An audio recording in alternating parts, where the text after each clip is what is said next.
The Breakfast Club. Christ, I just seen a freaking Oreo cream egg come across my timeline. What? Like an Oreo cream egg. It's like the Cadbury cream egg? Yeah, but it's like the Oreo is the eggshell and then the cream in the middle. Jesus Christ. Now that's a heart attack. I don't even eat like that, but that made me horny. Horny? It's only available in the UK, though. Oh. You got to fly over there and get one. All right. Or maybe somebody could send some. I'm going out there in a couple months. Oh, yeah, Jesus Christ. All right, well, let's get to the rumors. Let's talk Mariah Carey. This is the Rumor Report with Angela Yee. On The Breakfast Club. So listen up. Well, Nick Cannon was recently on Ellen, and on the show he discussed what happened New Year's Eve with Mariah Carey. Here's what he says is his theory. I'm a conspiracy theorist. I think the government did that. They set her up.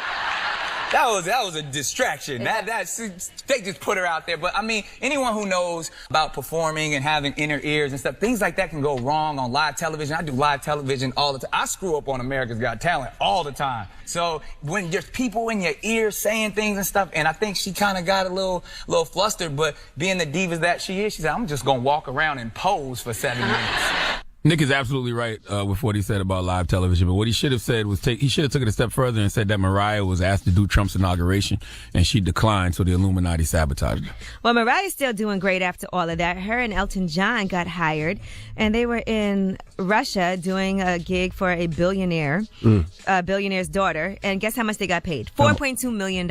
Each? I think all together. Wow. Yeah. So here's a little piece Elton of got her. shortchanged a little bit. Well, Elton John did a 12-song set, and then they wanted Mariah to do We Belong Together and dedicate that to the new couple and perform. She's only 19 years old, the bride, and they actually requested Mariah Carey. Here's a little piece of what that sounded like. But don't look at me because I did it twice.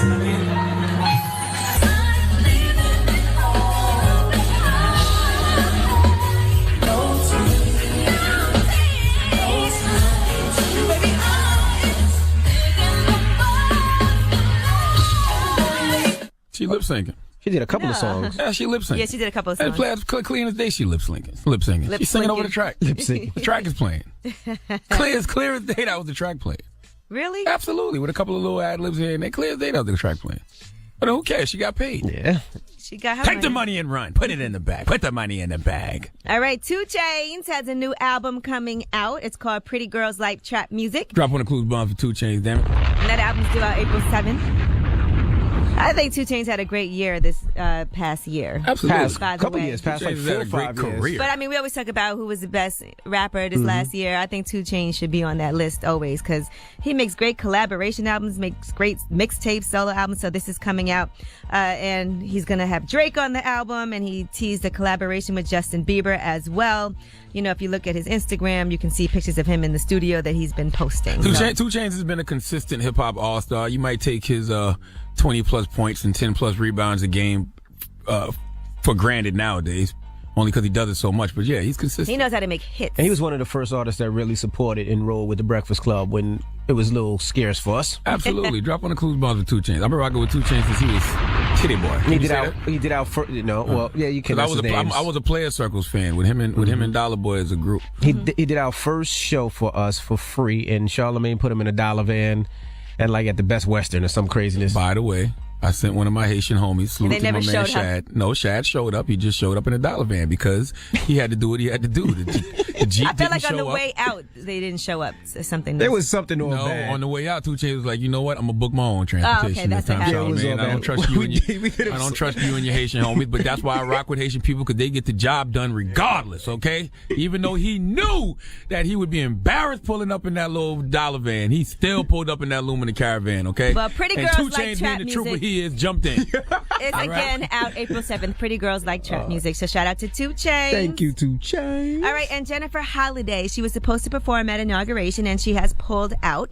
Now, according to her, she didn't do it because she got a lot of heat from the LGBT community.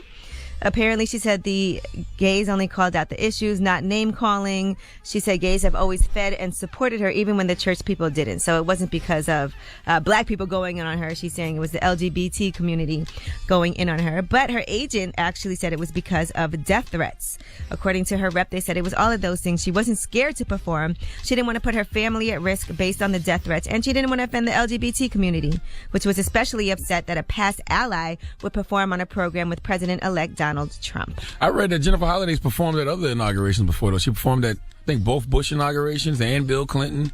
I guess a lot of communities have taken offense to certain things that Donald Trump has, many things that Donald Trump has said. So they feel like you're our ally. You shouldn't be performing. Jennifer with Donald Trump. Just said, look, man, I've been doing this for years for different presidents getting this check. Well, that was her choice. She felt like those are the people that support her the most.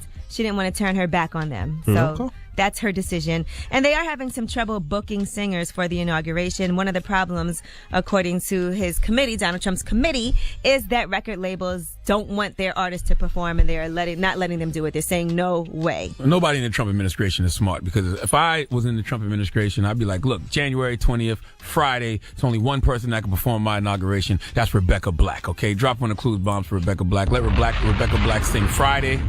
Such a glorious Friday. And keep it moving. All right, well, I'm Angela Yee, and that is your Rumor Report. And Rebecca Black would not turn that down. You don't know that. No way. What else she going to do? Ain't nobody been supporting her. I'm not going to do it because I've had supporters all the year. Who's supporting Rebecca Black? Except for the Breakfast Club. Every Friday. Yeah. All right. Well, shout to Revolt. We'll see you guys tomorrow. Everybody else, the People's Choice Mix is up next. Let us know what you want to hear at DJ MV. Hit us up with your requests. It's the Breakfast Club. Good morning. MV, Angela Yee, Charlamagne the God. We are the Breakfast Club. Let's get in some front page news. Now in sports this weekend, the Patriots will play the Steelers. The Falcons will play the Packers. And yes, the Cowboys lost to the Packers last Sunday. Okay. It wasn't last Sunday. Well, what Sunday was it? I don't know what Sunday it was. I forgot. It was all a blur. They lost by 3. Okay. All right. It happens. How'd it make you feel? It's crazy. I wasn't as hurt as I thought I would be, only because I know our future is so bright. This wasn't a typical Dallas Cowboys loss. Like, Dak and Zeke and Dez, they big time, man. They gamers. So I don't know. I wasn't as hurt as I thought I would be. It was an edge of the seat type of game, though. It was a great game. I thought it was going to go into overtime. It should have went to overtime. But see what it is, man. What y'all don't realize is this, man. Oh boy. Donald Trump is a Green Bay Packers fan, right? And they got this little thing in the ball. So if you notice, when he kicked the ball, he was about to miss that field goal, but they hit that little remote control, and they brought it right back in between the that's what happened? That's your story you go with? The field goal thing, yep. That's your story you go with? And if you notice, as soon as they hit the field goal, Aaron Rodgers hit up the Hail Trump sign. As soon as he did it. The same Hitler Hail Trump sign, Aaron Rodgers threw it right up in the air. I don't know if y'all realize that. Now let's talk about Trump. Trump had a meeting with Martin Luther King III. Yes, he did. And according to Donald Trump, he said, he wanted to celebrate all of the many wonderful things that Martin Luther King stood for. Now, there was a lot of controversy over the weekend with Donald Trump saying some negative things about Congressman John Lewis. He said he should spend more time on fixing and helping his district, which is in horrible shape and falling apart, not to mention crime infested, rather than falsely complaining about the election results. All talk, no action or results. Sad. And a lot of people were upset about that because they look at Congressman John Lewis as a civil rights leader and all that he's done in the past and all that he does now. So some people felt like that was wrong. More than 40 Democratic lawmakers are now skipping Donald Trump's inauguration, which is going to happen on Friday. All right. Now let's talk about this teacher having sex with a teen. Man, now this was a crazy story, and I know we've been talking about this all morning, but this went down in Texas, and this teacher had sex with a 13-year-old. She's 25 years old, and the parents actually condoned it.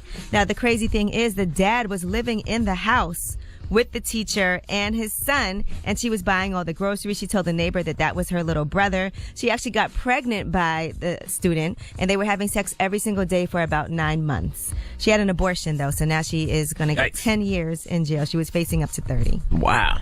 All right. Well, that's front page news. When you say the parents were condoning it, how were they condoning it? The father was there living with the son, pretending to be her boyfriend, even though she was dating the son. And she has a 6-year-old daughter who called the 13-year-old dad. Jesus Christ. Well, the 6-year-old don't know no better, but the father probably was just looking for free room and board.